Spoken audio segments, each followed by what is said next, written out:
अस्सलाम वालेकुम दोस्तों, मैं हूँ आपके साथ आयशा। तो दोस्तों, वो एक फ़िल्म का डायलॉग है, हमें तो अपनों ने लूटा गैरों में कहाँ दम था, हमारी किश्ती वहाँ डूबी जहाँ पानी कम था।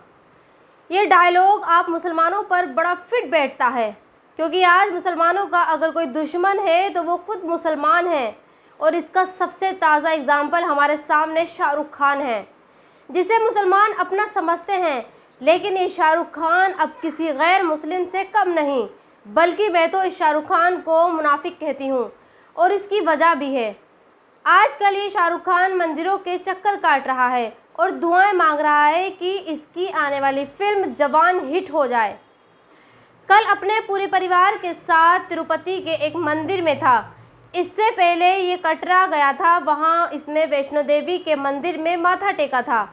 लेकिन आज मैं आपको दो तस्वीरें दिखाना चाहती हूँ, जिससे आप ये समझ पाएंगे कि जब देश में मुसलमानों के साथ कुछ होता है तो क्या होता है, और जब किसी हिंदू के साथ कुछ होता है तो क्या होता है। उत्तर प्रदेश के मऊ में कल अचानक एक मदरसे से सभी बच्चों को बाहर निकाल दिया गया। पुलिस ने लाठी मार कर सभी बच्चों को हॉस्टल से बाहर खदेड़ दिया। दूसरी तस्वीर एमके स्टालिन के बेटे उदयनिधि की है, जो एक बयान देता है कि सनातन धर्म को ख़त्म कर देना चाहिए। अब देखिए दोनों तस्वीरों का रिएक्शन क्या होता है।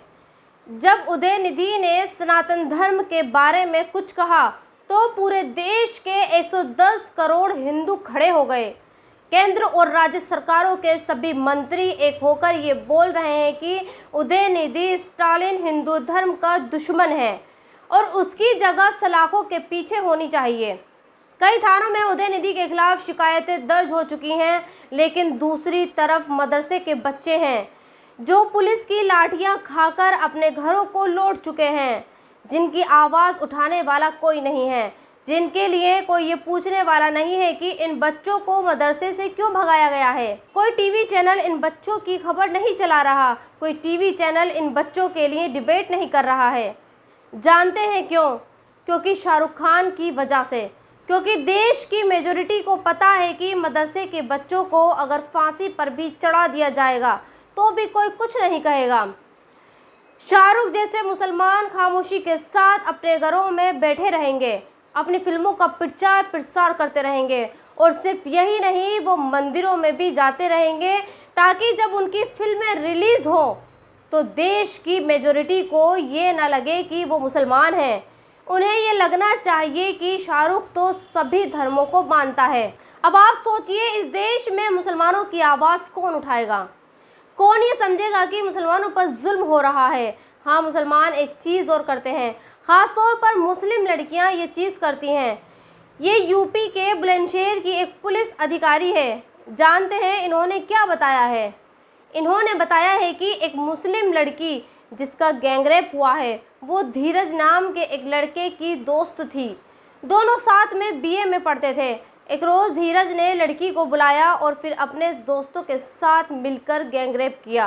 अब लड़की के पेरेंट्स ये कह रहे हैं कि ये असल में भगवा लव ट्रैप है, लेकिन क्या वाकई ऐसा है? सोचिए, जो घरवाले ये इल्ज़ाम लगा रहे हैं कि लड़की को फंसाया गया है, काश वो अपनी बेटी को वक्त रहते ही समझाते कि बेटा, शादी से पहले लड़कों से दोस्ती करना एक मुसलमान के लिए सही नहीं है, इस्लाम इसकी इजाज़त नहीं देता। तो क्या इस बेटी का रेप होता? यकीनन नहीं, लेकिन ऐसा हो रहा है, और ये सब भी इन्हीं फिल्मी सितारों की वजह से हो रहा है। इन जैसों की फिल्में जब मुस्लिम बच्चियां देखती हैं तो वो मुर्तद होने के लिए तैयार रहती हैं। उन्हें ये लगता है कि शादी से पहले दोस्ती या फिर प्यार कोई गुनाह नहीं है, और वो गैर मुस्लिम लड़कों के चक्कर में पड़ जाती हैं।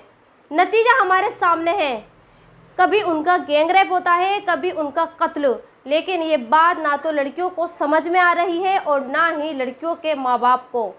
जिन माँ बाप की बेटियां अभी तक इसका शिकार नहीं हुई हैं, उन्हें ये लगता है कि उनकी बेटियां समझदार हैं और गैर मुस्लिम लड़कों से दोस्ती करने में कोई बुराई नहीं है, और जिनकी बेटियां इसका शिकार हो जाती हैं वो माथा पकड़कर घर में बैठे हैं।